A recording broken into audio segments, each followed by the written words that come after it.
On ne parle que de ça, la 200e de l'émission, avec un invité exceptionnel. Pierre Berger, bonjour. Bonjour. Si je dis de vous que vous êtes exceptionnel, vous l'entendez? Mais j'ai entendu et j'étais surpris. Ça vous surprend qu'on dise de vous que vous êtes exceptionnel? Oui.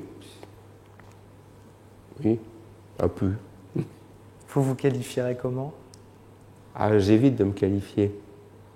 Je risque d'être déçu, donc c'est mieux. C'est mieux de ne rien faire. Et si moi, comme beaucoup d'autres, je dis que vous êtes perçu comme quelqu'un d'exceptionnel? Ben, si vous le dites, alors je suis bien. Et si vous dites comme quelques autres, en plus, je suis donc obligé de vous croire. Dois-je craindre, Pierre Berger, une de vos colères dans la demi-heure qu'on va passer ensemble? N'écoutez pas. N'écoutez pas ce que dit la presse. Vous qui travaillez dans un journal, n'écoutez pas toutes ces histoires. Je n'ai passé personne par la fenêtre. Je supporte très mal les gens bêtes, c'est vrai. Mais tout ça, c'est un peu légendaire, les colères. Sur tout ce qu'on dit de vous, qu'est-ce qui vous agace le plus? Je vais vous dire la vérité, finalement rien. Parce que j'ai beaucoup de mal à me reconnaître. Alors si je commence comme ça à faire le tri de ce que j'aime, de ce que j'aime pas, de ce qu'on dit de moi, je n'en finirai plus. Alors voilà, je l'accepte. Je ne me reconnais pas souvent, mais c'est pas grave. C'est pas grave? Non. C'est pas une quête? Non, il y a tellement de choses plus importantes que ça. On est donc dans la fondation Pierre Berger Yves Saint-Laurent pour cette exposition Femmes berbères du Maroc. Exceptionnelle. Cette exposition est exceptionnelle. Pourquoi elle est exceptionnelle? Et je sais de quoi je parle, je veux dire, j'ai fait des très belles expositions ici, mais il y en a 2 ou 3 ou 4 que je qualifierais d'exceptionnelles. C'est le cas pour celle-ci. Elle est exceptionnelle parce que sont réunies ici des pièces qui ne le sont nulle part, sauf à Marrakech, dans le musée que j'ai créé, qui est un musée berbère, et je suis très content d'avoir créé. Vous savez très bien que la culture berbère est une culture qui a été malmenée. Vous savez très bien que la langue berbère a été interdite et que les berbères ne pouvaient pas l'apprendre, donc mal la transmettre. Bon, puis tout ça a changé. Puis un jour, une femme que je connaissais déjà, qui avait été antiquaire au Maroc, qui était profondément marocaine puisqu'elle y était née, m'a proposé de me vendre sa collection. Très, très importante collection. J'ai dit oui, et à partir de là, j'ai compris qu'il fallait valoriser cette collection, et j'ai décidé de faire un musée berbère. Quelle confiance! Vous l'avez pris comme ça quand elle a voulu vous la transmettre presque? Oui, exactement. Je considère que, bien sûr, je la lui ai achetée, ce qui est la moindre des choses, mais d'un autre côté, je crois qu'elle ne l'aurait pas vendue à n'importe qui. Parce qu'elle savait, d'ailleurs elle me l'a suggéré, pour être très honnête, elle savait que j'allais faire de ça une espèce de petite... c'est un acte politique. Et ça m'a plu beaucoup, moi. On montre, parce que les femmes font beaucoup de choses, comme partout d'ailleurs. Mais vous insistez beaucoup sur leur rôle de transmission à ces femmes. Oui, absolument. Oui, c'est le rôle de transmission. C'est ce qui vous a le plus marqué? Oui, c'est ce qui me plaît. Qu'est-ce que vous avez de berbère, Pierre Berger? Comment est-ce que j'ai de berbère? Où? Chez moi? Non, vous. Moi, j'ai rien de berbère. J'aurais bien voulu. Moi, vous savez, je vais vous dire quelque chose, parce qu'on parle de moi. Je suis malheureusement complètement français. Je dis malheureusement parce que je crois beaucoup à la mixité, beaucoup. Et que j'aurais bien aimé être quelque chose, je sais pas, un peu juif, un peu allemand, un peu ceci ou un peu cela. Malheureusement, voilà, je suis français et je n'y peux rien. Vous pourriez vivre au Maroc, vous y avez pensé parfois? Mais j'y pense toujours. Qu'est-ce qui pourrait vous faire franchir le pas? Qu'est-ce qui vous retient ici?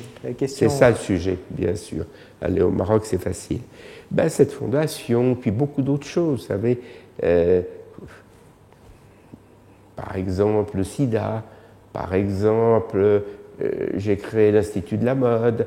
l'Institut français de la mode, et bon, ça me fait rester un peu là. Enfin, un jour, il faudra peut-être que je cesse de me croire indispensable et que je quitte ce pays. Je me suis même dit, mais j'aime pas cette idée, que ça serait très bien de devenir résident fiscal marocain, parce que ça m'obligerait à être moins de 6 mois en France, et que ça serait une contrainte. Et ça, c'est difficile pour moi. Ça veut peut-être aussi dire de penser un moment rien qu'à vous. Ce que j'ai pas beaucoup fait. J'aime beaucoup votre question. Ce que j'ai pratiquement jamais fait. J'aime pas l'idée de penser rien qu'à moi. Qu'est-ce qui vous gêne autant? Je sais pas, peut-être le face-à-face. J'ai peut-être pas envie de ce face-à-face. Je ne sais pas. Quand on lit les portraits de vous, il y a une contradiction, je trouve. On explique partout, dans tous les papiers, que vous faites un peu table rase du passé, la vente des collections notamment. Finalement, on voit que tout vous raccroche à cette histoire avec Saint-Laurent, là encore, avec cette passion commune. Vos destins seront tout le temps liés? Yves et moi, évidemment. Comment voulez-vous qu'il en soit autrement, même si je le voulais? Ce sont des destins qui me collent à la peau. Les choses se font ainsi. Je n'ai pas, moi, commencé ma vie, mon histoire avec Yves Saint-Laurent en me disant voilà ce qu'on va faire et dans 50 ans. Voilà. Non, ça ne s'est pas fait comme ça. Mais il se trouve que en avançant dans la vie, vous construisez. Vous n'y pouvez rien. D'ailleurs, vous ne pouvez pas faire autre chose. C'est pas éprouvant de l'évoquer si souvent? Cette année, on a beaucoup parlé de lui, évidemment, avec le cinéma. Évidemment, et on va continuer. C'est pas éprouvant pour vous? Non. Non. Je suis content de ça. Quand on me parle de ce film, et qu'on me demande ce que j'en pense, etc., je vous dis tout de suite que j'aime ce film. Mais je dis, il y a des choses que j'aime dans ce film, il y a des choses que j'aime pas. Mais pour moi, ce n'est pas important. Ce qui est important, c'est qu'on ait fait un film. Voilà, qu'on ait fait un film. Et je trouve que c'est peut-être une histoire romanesque, c'est sûr, et que Saint-Laurent méritait un film. Il mériterait même un autre film, parce que ce film survole un peu sa carrière, mais le film sur ça serait peut-être pas un film aussi grand public, mais le film sur le métier, le travail, ce que je vous ai dit tout à l'heure, la rigueur, la force absolue de la création, tout ça mériterait vraiment. On vous qualifie souvent d'homme de gauche, c'est une formule qui revient c'est la vérité. Très souvent. On est au lendemain des municipales avec une sévère défaite pour la gauche. Bien entendu, je le sais. J'imagine bien. Comment vous vous sentez aujourd'hui? Vous vous sentez meurtri? Vous comprenez ce qui s'est passé dimanche? Évidemment. Évidemment que je comprends ce qui s'est passé dimanche. Quand on n'écoute pas les gens, et quand on n'écoute pas certains et on en déçoit d'autres, le résultat est évidemment là. Bien sûr que je comprends. Enfin, une fois que j'ai dit ça... Ce que j'allais vous dire, c'est ça ne changera un discours pas. qu'on entend depuis des années en politique. Oui, ça c'est comme ça, mais vous savez, moi je suis de gauche depuis toujours, et j'aurais préféré, je connais bien François Hollande, c'est un ami, et je ne vais pas lui retirer mon amitié. Ça, il ne faut pas compter sur moi pour ça. Je suis d'une fidélité à toute épreuve. Mais qu'est-ce qui peut changer aujourd'hui? Qu'est-ce que cette fois-ci, qu'est-ce qui pourrait faire que ça change? Écoutez, une fois que j'ai dit ça, vous m'obligez à dire, votre question m'oblige à dire que je ne pense pas que c'était mieux dans le précédent quinquennat. Voilà. Tout ce que j'ai à vous dire. Ce système est d'abord un système qui ne me plaît pas. Moi, je suis un parlementariste. Je ne suis pas du tout, mais je vous dis des choses qui n'ont aucun intérêt. Elles n'ont aucun intérêt parce qu'elles ne peuvent pas changer. Voilà, moi je ne suis pas pour l'élection du président de la République au suffrage universel. Mais ça ne changera pas. Pourquoi ça ne changera pas? J'y reviens encore. Parce que ce n'est pas possible. Parce que les Français sont très attachés à élire leur président d'une manière directe. C'est désespérant comme message. Oui, mais bon, on fera avec. Hein.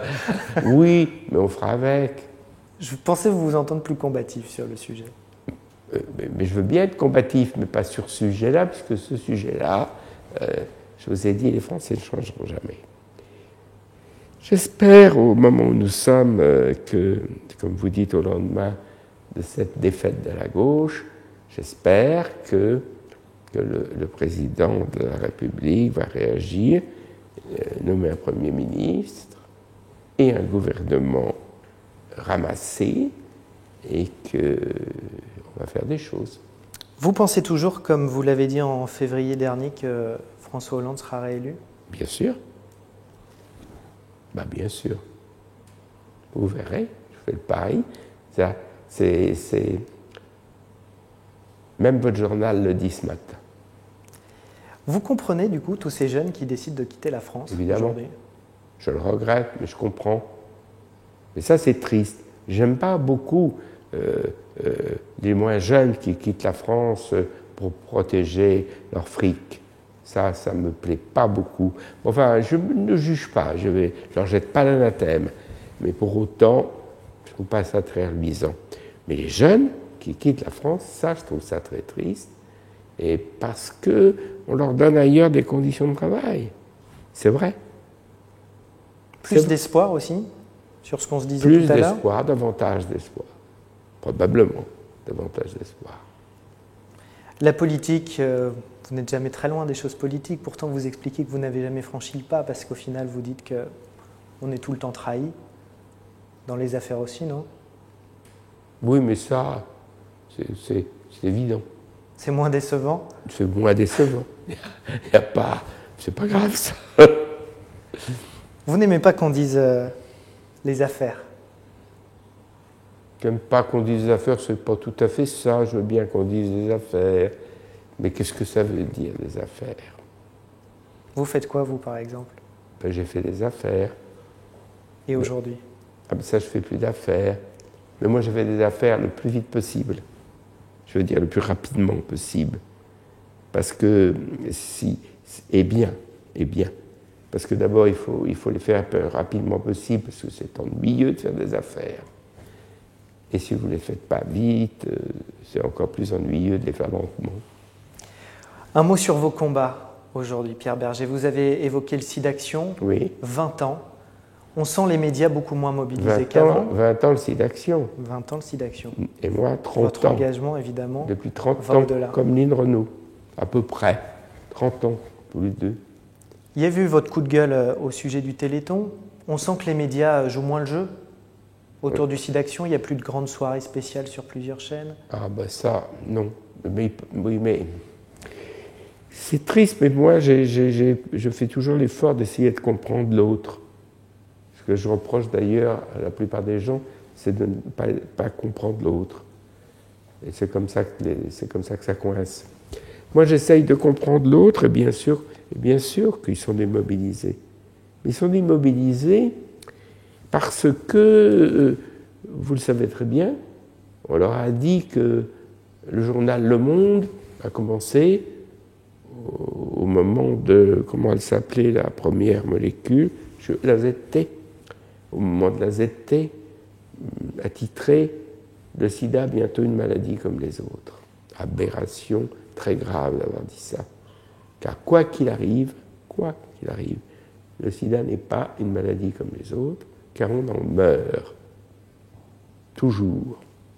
Alors on va peut-être circonscrire cette maladie, on va peut-être guérir des malades, mais on ne va pas éradiquer demain la maladie. C'est bien ça qu'il faut comprendre. Alors oui, c'est vrai, mais je comprends aussi, on parle de prévention, on parle de préservatif, Tous les deux, comme ça, c'est bien, on peut parler de préservatif, c'est un discours, et puis il n'engage à rien. Et on est là assis chacun dans notre chaise.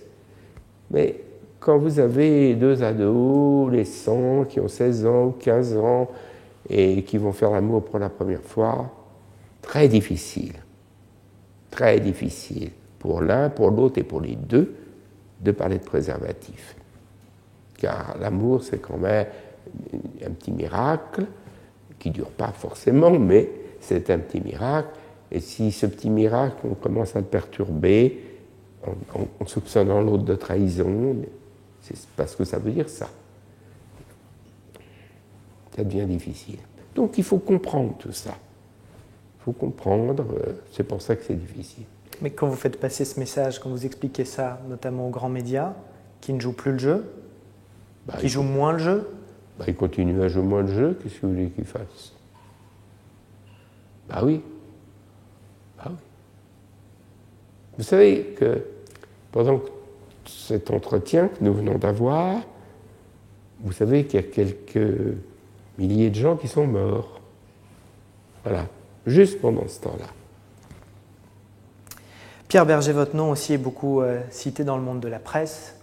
Vous êtes désormais copropriétaire du Monde. Votre nom avec ceux de Mathieu Pigasse et Xavier Niel circule beaucoup autour du sort incertain de Libération. Mathieu Pigasse a dit « on regardera ». Je dis la même chose. Je dis la même chose, mais je dis, au cas où vous n'en seriez pas perçu, ce qui m'étonnerait, Libération n'est pas à vendre. Évidemment. Donc, ce n'est pas le sujet. Mais quand si Libération est à vendre, on regardera. Mathieu Pigasse dit « nous ne sommes qu'au début de notre association ». Il a raison. Quelle est la finalité? Il y a beaucoup de fantasmes autour de ce trio et de la presse. Vous savez déjà, vous, ce que vous voulez faire? Non. Pas plus que je savais il y a 50 ans ce que je voulais faire, c'est la même chose. Mais un mot sur notre trio. Moi, j'ai découvert mes deux partenaires presque à la fois, puisque je ne connaissais pas Mathieu Pigasse. Un ami commun nous a réunis, et au cours de ce premier dîner, il m'a dit « Pierre, si je achète le Monde, vous venez avec moi ?» J'ai dit « évidemment. » C'est comme ça. Puis après, il est venu me dire « Vous connaissez Xavier Niel ?» Je ne savais pas qui était Xavier Niel. Parce qu'il serait prêt à venir avec nous, voilà, on s'est rencontrés. Et croyez-le ou pas, parce que les gens ne croient jamais rien, mais c'est pas grave de vous le dire, nous n'avons jamais eu, et pas le moins de différent, rien. Jamais rien entre nous trois. Voilà. Donc ça se passe très bien. Pierre Berger, pour terminer, pour boucler la boucle avec ce qu'on se disait au début, aujourd'hui, sincèrement, qu'est-ce qui pourrait vous faire arrêter tout ce que vous faites? Je ne sais pas. Mes amis disent que j'arrêterai jamais. Moi, je dis que j'aimerais bien. Vous savez, j'ai des problèmes, je suis myopathe. C'est pour ça que je me sens le droit de parler du Téléthon. Myopathie qui en ce moment ne va pas bien. Donc c'est pas marrant de faire attention à n'importe quel escalier, un trottoir et des choses comme ça. Donc c'est vrai que je serais mieux dans mes jardins, là, à Marrakech, où je suis très heureux, où j'ai 700, l'année dernière j'ai eu 730 000 visiteurs. C'est beaucoup dans un jardin privé, 730 000 visiteurs. Et dans le musée Berbère, qui montre à peu près la même chose que ce que vous voyez ici. Et je suis assez fier de ça et très heureux. Mais bon, et puis j'ai des amis dans ce pays, des amis que j'aime beaucoup, donc je serais bien là-bas. Mais je ne sais pas, c'est difficile, très difficile, tout d'un coup de se dire on arrête. Merci beaucoup Pierre Berger. Merci beaucoup. Et on rappelle cette exposition Femmes berbères du Maroc à la Fondation Pierre Berger, Yves Saint-Laurent, c'est jusqu'au mois de juillet, avenue Marceau à Paris. Et c'est tous les jours sauf le lundi. Merci beaucoup Pierre Berger et nous on se retrouve très bientôt.